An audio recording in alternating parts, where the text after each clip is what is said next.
In Ontario and other jurisdictions that have implemented a vaccine passport system, there are a number of different businesses and facilities that have publicly announced that they are not going to be going along with it. They will not be enforcing the vaccine passport. And those businesses, well, they've publicly outed themselves, have been identified, they're being discussed on social media. But another interesting phenomenon is the number of businesses, probably a much larger one, that are simply not doing it. They're not announcing it, they're not making a big deal out of it, but they're just saying, this thing isn't for us, and we're not going to go through with it. I've heard a lot of anecdotes from people about experiences all across Ontario. I had one friend say, my gym just never asked for it. I've been 3-4 times since it was introduced, and just nobody brings it up.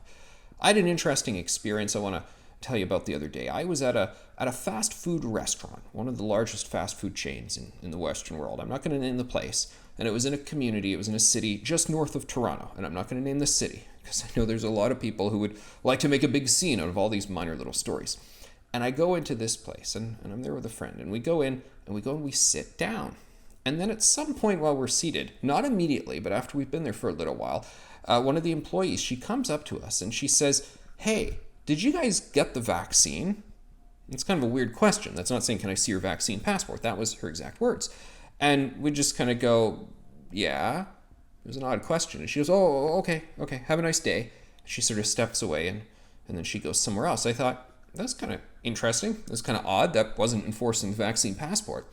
And then I overheard her at the other side of the restaurant chatting with a couple of people who were probably regulars about her views on what's going on right now. And she was saying, she was talking very passionately about how she used to really love her job and that she would see all these kids smile and people would have their magic moments there. You know, someone would be there for a kid's birthday or whatnot. And it would be a happy experience and everyone would be saying, "Have a nice day." And she felt very positive about working there.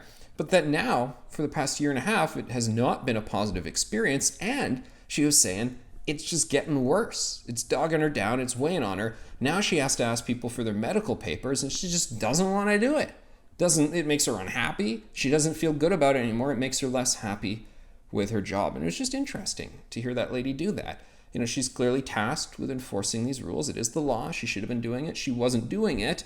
And this is a location that, it's a large operation, as I said. They would probably like to be seen as being in compliance with the rules, but longstanding employees who love their jobs there, they don't want to be enforcing these rules. Not because I didn't hear the lady articulate any sort of extreme anti-vaxxer views or any far this or far that or what have you. She was just seemed like a regular, decent person who said she's just tired of all of this, tired of this big scene and enforcing all of these rules. And I just thought it was really interesting to hear a lady tell her story. And I wonder how many more people, how many more small businesses, big businesses, how many people working at these facilities feel this way.